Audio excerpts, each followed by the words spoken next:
Halo Sobat Narasi Sunyi, gimana kabarnya kalian semua? Semoga dalam keadaan baik-baik saja. Kembali lagi di Narasi Sunyi, di mana kisah-kisah horor, nyata, dan lainnya disajikan di channel ini. Sebelum lanjut kisahnya, like video ini dan bantu channel ini dengan subscribe dan share.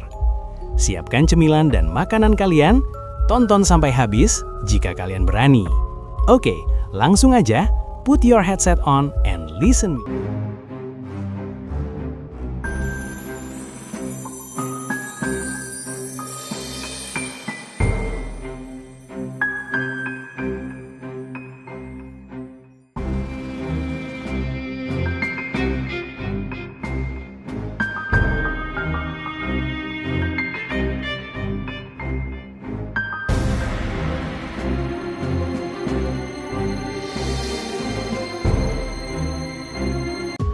Pernahkah kamu berdiri di tempat yang begitu gelap, hingga cahaya senter pun terasa seperti tidak cukup? Dan saat kamu melangkah, suara langkah itu terdengar 2 kali. Satu dari kakimu, dan satu lagi dari belakangmu. Di balik pepohonan yang tenang, tersembunyi lorong bawah tanah peninggalan perang.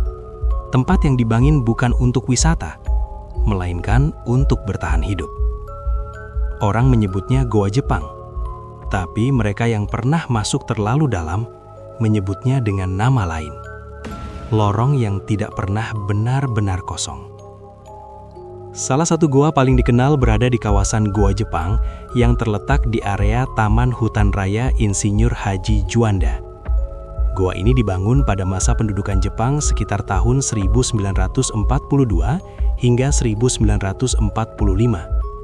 Fungsinya jelas, benteng pertahanan, gudang senjata, ruang komunikasi militer, dan ruang tahanan. Lorongnya panjang, bercabang, dan gelap.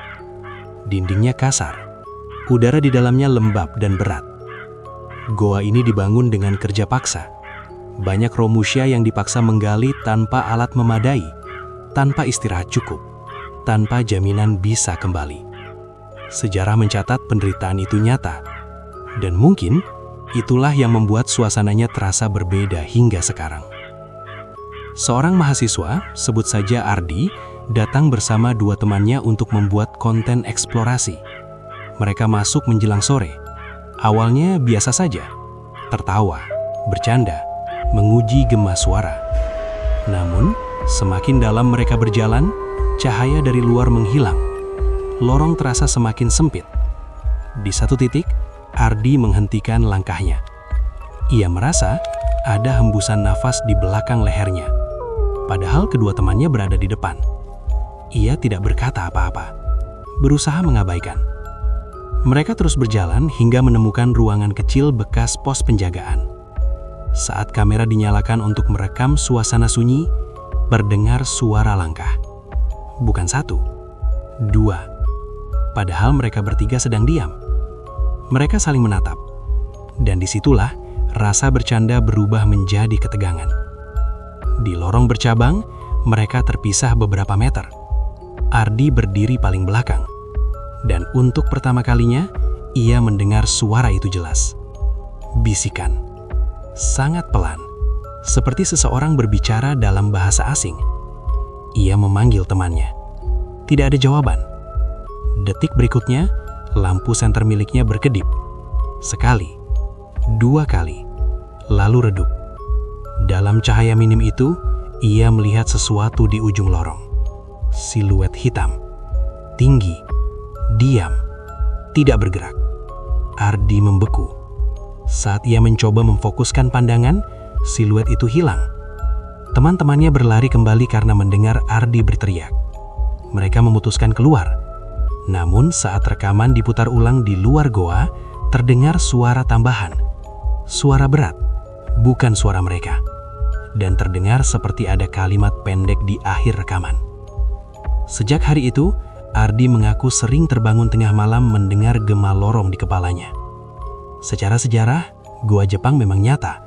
Dibangun pada masa Perang Dunia II, digunakan sebagai fasilitas militer. Tidak ada bukti resmi tentang aktivitas supranatural. banyak kejadian bisa dijelaskan secara rasional. Gema lorong yang memantul tidak beraturan, tekanan udara di ruang sempit, minim cahaya yang memicu halusinasi visual, sugesti karena mengetahui sejarah kelamnya.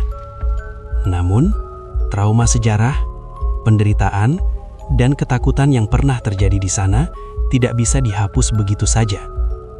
Kadang bukan makhluknya yang menyeramkan, tapi kenangan yang tertinggal di dinding batu itu. Goa itu masih ada sampai hari ini, masih bisa dikunjungi, masih bisa dimasuki.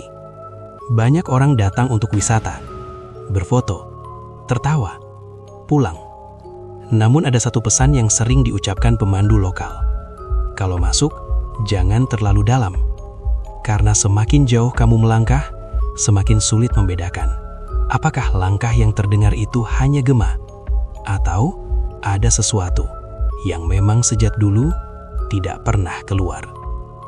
Dan jika suatu hari kamu berkunjung ke sana, dan saat kamu berhenti berjalan, suara langkah itu tetap terdengar. Jangan langsung menoleh, karena mungkin kali ini itu bukan suaramu. Terima kasih sudah menyaksikan kisah ini. Dukung channel ini dengan like dan subscribe, komen, dan jangan lupa pencet tombol loncengnya agar tidak ketinggalan kisah-kisah yang menyeramkan dan menegangkan selanjutnya. Oke, segitu aja kisah kali ini. Stay watching and see you.